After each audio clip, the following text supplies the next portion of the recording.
CM Revanth అధ్యక్షతన cabinet సమావేశం.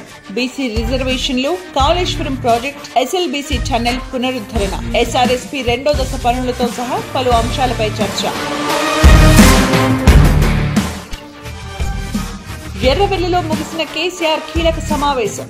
జూబ్లీహిల్స్ ఉప ఎన్నికల్లో గెలుపు మనదే. ముఖ్య నాయకుల సమావేశంలో గులాబీ బాస్. రేపు కాంగ్రెస్ నిరుద్యోగ బాకీ కార్డు ఆవిష్కరణ. రాష్ట్ర నిరుద్యోగ జేఏసీ రూపొందించిన బాకీ కార్డును మాజీ మంత్రి హరీష్ రావుతో కలిసి ఆవిష్కరించనున్న కేటీఆర్. ఫీజు బకాయిలపై బీజేపీ పోరుబాట. నవంబర్ తొలివారంలో చలో హైదరాబాద్ కు పిలుపు. ప్రైవేట్ కాలేజీల యాజమాన్యాలతో బండి సంజయ్, లక్ష్మణ్ భేటీ.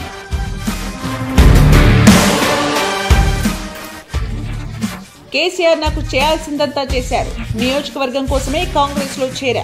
అవసరమైతే రాజీనామా చేస్తానన్న పోచారం శ్రీనివాస్ రెడ్డి.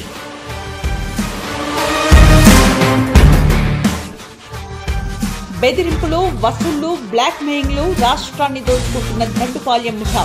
ఆ ముఠాకి రేవంత్ రెడ్డి ముఖ్య నాయకుడన్న కేటీఆర్.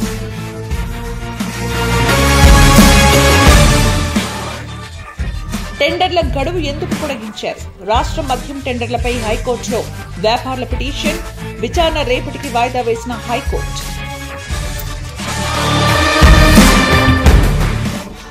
బీహార్ సీఎం అభ్యర్థిగా తేజస్వి యాదవ్. పాట్నాలో జరిగిన సమావేశంలో ప్రకటించిన అశోక్ గెహ్లాట్. మహాగఠబంధన్ కూటమిలో ఎలాంటి అభిప్రాయ భేదాలు లేవని వెల్లడి. తేజస్వి యాదవ్ సీఎం అయితే అంతా సర్వనాశనమే. నితీష్ పాలనలో బీహార్ అన్ని రంగాల్లో అభివృద్ధి చెందింది. ఔరంగాబాద్ బీజేపీ సభలో కేంద్ర మంత్రి జేపీ నడ్డా.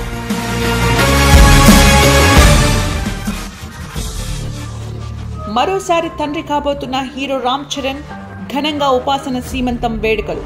పాల్గొన్న మెగా కుటుంబ సభ్యులు.